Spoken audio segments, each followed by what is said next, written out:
जब हम छोटे होते हैं तो मम्मी जो भी करती हैं हमें बहुत गुस्सा आती है कि क्यों मम्मी सुबह उठ के सबको परेशान करती हैं, इतनी पूजा पाठ करती हैं, इतनी तैयारियां करती हैं। बट जब हम उस स्टेज पर आते हैं तब हमें समझ में आता है कि आखिर ये सब करना भी हमारी लाइफ का एक इम्पॉर्टेंट पार्ट है।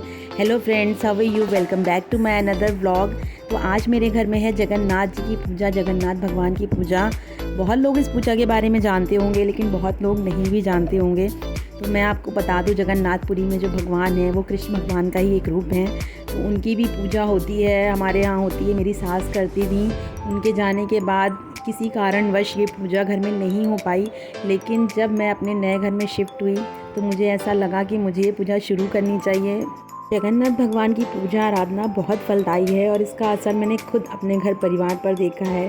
तो सुबह से 4:30 बजे मैं उठ गई थी, इसी की तैयारियों में लगी हूँ क्योंकि मेड तो बहुत लेट आएगी और भोग का प्रसाद जगन्नाथ भगवान की पूजा में बहुत सारा बनता है और सब फ्रेश बनता है। आप एक दिन पहले से कुछ भी बना के नहीं रख सकते।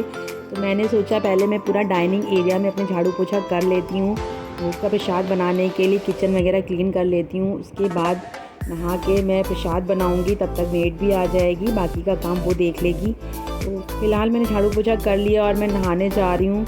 जब हमारी मम्मी या सास हमारी कोई इस तरह की पूजा करती हैं और वो हमसे कहती हैं कि सीख लो, आगे चल के काम आएगा, तुम्हें भी ये करना है, तो हमें बहुत चिढ़ होती है कि नहीं, हम तो ये सब नहीं करेंगे, आप ही ये सब करो, हम तो होली दिवाली ही मनाएंगे। लेकिन उनके जाने के बाद एक टाइम पे हमें ये समझ में आता है कि वो जो करती थी घर परिवार के भले के लिए करती थी। अगर आपको भगवान में विश्वास है, उनके प्रति आपकी श्रद्धा सच्ची है, तो इस कलयुग में भी भगवान आपको वो सब देंगे जो आपको चाहिए। मेरे साथ भी भगवान ने बहुत कुछ ऐसा किया है, मैं आपके साथ ज़रूर शेयर करूंगी। वो किसी चमत्कार से कम नहीं है, लेकिन उसके पहले मैं चाहती हूँ कि मेरे थोड़े सब्सक्राइबर्स और बढ़ जाएं, जिससे मेरी बात बहुत लोगों तक जाए। और ये सच में किसी चमत्कार से कम नहीं है जो माता रानी ने मेरे साथ किया है।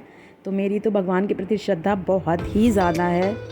जो कुछ भी बनना था आज, तो सारी चीज़ें मैंने कल ही अरेंज करके रख ली थी अच्छे से, जिससे मुझे बार बार एक एक चीज़ ढूंढनी ना पड़े। तो ये चीज़ करना बहुत ज़रूरी है। अगर आप अकेले हैं तो सारी चीज़ें आप पहले से ही अरेंज करके रख लीजिए, वरना आप जो भी कर रहे हैं उस काम में बहुत ही ज़्यादा डिले होगा और आपको इरिटेशन होगी वो अलग से।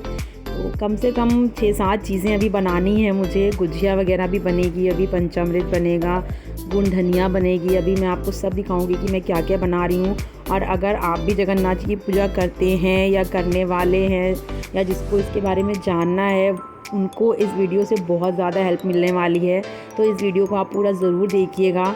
मैं बहुत सारी चीज़ें आपको डिटेल में तो सारी नहीं दिखा पाऊँगी क्योंकि उसमें बहुत ज़्यादा टाइम लगेगा, लेकिन जितना भी मैं आपको दिखाऊँगी उससे आपको बहुत हेल्प मिलेगी।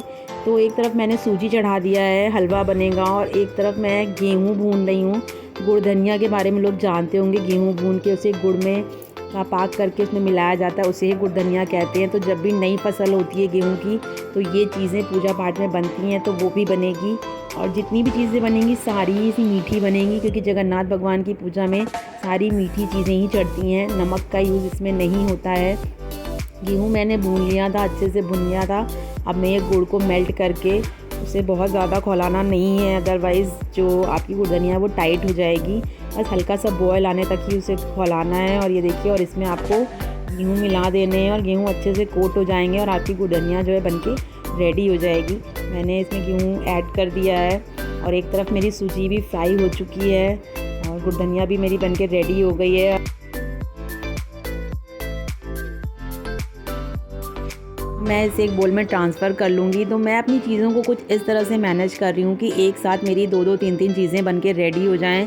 ये नहीं कि एक बार में मैं एक ही चीज़ बना रही हूँ फिर वो फिनिश करके दूसरी चीज़ बना रही हूँ।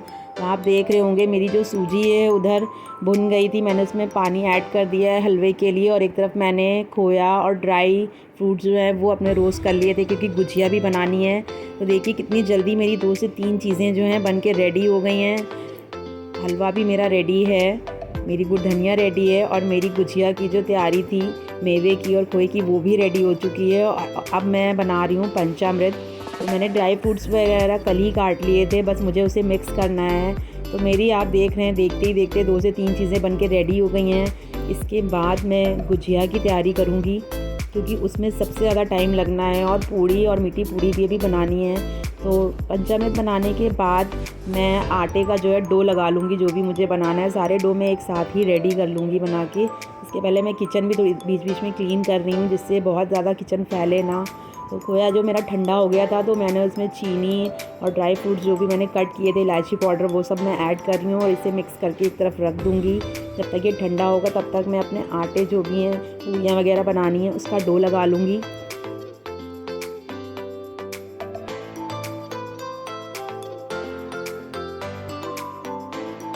ये पहले मैंने जो है गुजिये का जो है डो तैयार कर लिया है। इसके बाद ये मैं मीठी पूड़ी का डो लगा रही हूँ। इसमें मैंने चीनी को पानी में घोल लिया था पहले ही, और सौंफ ऐड करी है इसमें, और थोड़ा सा रिफाइंड ऑयल। और अब मैं ये सादी पूड़ी का डो लगाने जा रही हूँ। सब एक साथ लगा के रख लूँगी, तो मुझे सब आसानी बहुत ज़्यादा रहेगी। इससे फटाफट से मेरी सारी चीज़ें बन के रेडी हो जाएंगी। तो ये मेरे सारे जो डो हैं वो रेडी हो गए हैं। किचन भी मैंने क्लीन कर ली थी, और अब ये गुजिया मैं बना रही हूँ। तो फटाफट से मैंने इसके जो लोइयाँ हैं वो काट ली थी। पहले मैंने 1-2 ट्राई किया था हाथ से, मुझे लगा कि फटाफट बन जाएगा, लेकिन नहीं हुआ। फिर मैंने ये गुजिया वाली मशीन निकाली, उससे मैंने बनाना स्टार्ट किया। उससे मेरी गुजिया जो है बहुत ही अच्छी बनी। और आप देख रहे होंगे साइड में धो रखी है, जो मैंने हाथ से बनाई थी वो थोड़ी सी ख़राब हो गई है, लेकिन उसे भी मैं तल लूँगी अभी। और इसे अच्छे से अभी हाथ से दबा दूँगी, जिससे उसका खोया जो है बाहर ना निकले, क्योंकि ये अच्छे से बन नहीं पाई थी मुझसे हाथ से, और इसमें टाइम भी बहुत ज़्यादा जा रहा था। तो आप देख रहे हैं कि इतनी जल्दी मैंने कितनी सारी चीज़ें बना ली हैं। तो टाइम मैनेजमेंट बहुत ज़रूरी है अगर आप कुछ भी कर रहे हैं। इसके साथ आप ये भी देखिए कि आप कौन कौन सी चीज़ें 2-3 एक साथ कर सकते हैं, तो आप उसी तरह से अपनी चीज़ों को मैनेज करिए। क्योंकि बेटा भी मेरा छोटा है, अगर आपने मेरी पहले की वीडियोस देखी हैं, अभी अगर वो उठ गया तो फिर मेरे सारे काम वो ठप कर देगा। इसीलिए मैं फटाफट से अपने काम निपटा रही हूँ। और गुजिया भी देखिए मेरी बनके रेडी हो गई, और अब मैं पूड़ी और मीठी पूड़ी बना लूँगी, उसके बाद मैं रेडी हो जाऊँगी। तो साड़ी वगैरह देखिए मैंने पहन ली है, और रंग भी मैंने लगा लिया है। और ये मेरा भोग का सारा प्रसाद है, मैं आपको दिखा देती हूँ। सुबह से उठ के मैंने कितनी सारी तैयारियाँ की हैं, कितना कुछ मैंने बनाया है। इस पूजा में गेहूं की जो नई फसल होती है वो लगती है, और अमियाँ दाल में लगी हुई लगती है। इसके बाद ही हम लोग आम का यूज़ घर में करते हैं।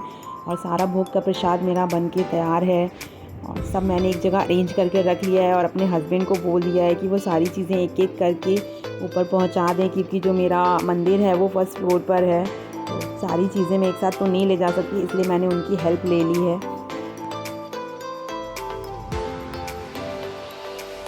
इसमें एक मिट्टी की मटकी भी लगती है साइड में, आप देख रहे होंगे मैंने उसे वॉश करके रखा हुआ है। जो भी प्रसाद मैंने बनाया है वो इसके अंदर भर के हमें रखना होता है। तो ये हमारे रीति रिवाज हैं जो हमें हमारे बड़े बूढ़े सिखाते हैं। अगर हम ये सब चीज़ें फॉलो नहीं करेंगे तो हम अपने बच्चों को आगे कैसे वो चीज़ें देंगे। इस पूजा में क्या आपने एक चीज़ नोटिस की, मैंने जो भी सामान भोग बनाया है, जो भी रखा है, उसमें सारी चीज़ें वो हैं जो समर स्टार्ट होते ही मार्केट में आ जाती हैं। तो इस तरह से हमारे रीति रिवाज कहीं हमें ये सिखाते हैं कि जो भी चीज़ें हम यूज़ करने जा रहे हैं, पहले उसके लिए हम भगवान को धन्यवाद करें, उन्हें उस चीज़ों को अर्पित करें, उसके बाद ही उन चीज़ों को हम ग्रहण करें। तो ये सारी चीज़ें करना बहुत ज़रूरी है, और अपने बच्चों को भी सिखाना बहुत ही ज़्यादा ज़रूरी है। तो आप देख रहे हैं पूजा पाठ मैंने अपनी संपन्न कर ली है, आरती वगैरह मैं कर रही हूँ। भगवान जगन्नाथ जी की पूजा बहुत ही चमत्कारिक और फलदायी है। कुछ भी ऐसा नहीं है जो वो आपको नहीं दे सकते। भगवान जगन्नाथ जी आपको सब कुछ दे सकते हैं। और एक बार मैं आपको फिर बता दूं कि वो कृष्ण भगवान का ही एक रूप हैं, और अपने भाई और बहन के साथ जगन्नाथपुरी में विराजमान हैं। पूजा पाठ मेरी संपन्न हो गई थी। इसके बाद मैंने अपने बच्चों को भी आशीर्वाद लेने के लिए बोला, और हस्बैंड को भी।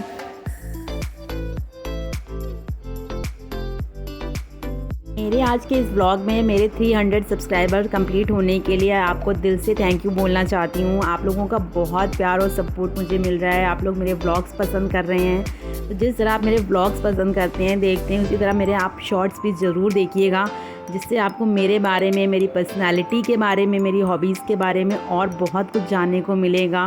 मुझे कुकिंग, डांसिंग ये सब बहुत पसंद है, जो धीरे धीरे मैं अपने शॉर्ट्स में ऐड कर रही हूँ। इसके अलावा मैं DIYs और हैक्स धीरे धीरे अपने व्लॉग्स में ऐड करूँगी, जिससे आपको बहुत हेल्प मिलेगी।